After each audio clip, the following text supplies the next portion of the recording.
If you're following the news, chances are you've seen or heard some headlines about the housing market that don't quite give the full picture. The real estate market is shifting, and when that happens, it can be hard to separate fact from fiction. That's where a trusted real estate professional comes in. I can help you debunk the headlines so you can really understand today's market and what it means for you. Here are three common housing myths today. Number one, home prices are going to fall. One piece of fiction that many buyers may have seen or heard recently is that home prices are going to crash.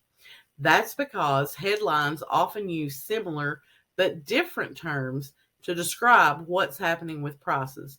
A few you might be seeing right now would include appreciation or an increase in prices, depreciation, which is a decrease in home prices, and deceleration, which is an increase in home prices but at a slower pace.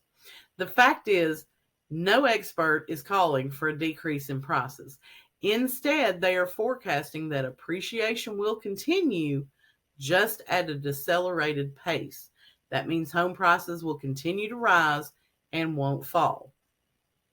Selma Hepp, who is the deputy chief economist at CoreLogic, says higher mortgage rates coupled with more inventory will lead to slower home price growth, but unlikely declines in home prices. Myth number two, the housing market is in a correction. That's not the case. According to Forbes, a correction is a sustained decline in the value of a market index or the price of an individual asset. A correction is generally agreed to be a 10 to 20% drop in value from a recent peak. As mentioned above, home prices are still appreciating, and experts project that will continue, just at a slower pace.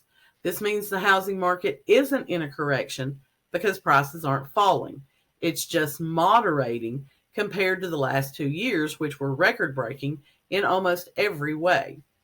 Myth number three is the housing market is going to crash. Some headlines are generating worry that the housing market is in a bubble that's ready to burst. But experts say today is nothing like 2008. One of the reasons is because lending standards today are very different than they were in 2008. The lead analyst for Housing Wire says as recession talk becomes more prevalent, some people are concerned that mortgage credit lending will get much tighter. This typically happens in a recession. However, the notion that credit lending in America will collapse, as it did from '05 to '08, couldn't be more incorrect, as we haven't had a credit boom in the period between 2008 and 2022. During the last housing bubble, it was much easier to get a mortgage than it is today. Since then, lending standards have tightened significantly, and purchasers who acquired a mortgage over the last decade are much more qualified than they were in the years leading up to the crash. The bottom line is no matter what you're hearing about the housing market, let's connect. That way, you'll have a knowledgeable authority on your side that knows the ins and outs of the market, including current trends, historical context, and so much more. I'm Amy Schrader with REMAX Real Estate 10 423 748 8811.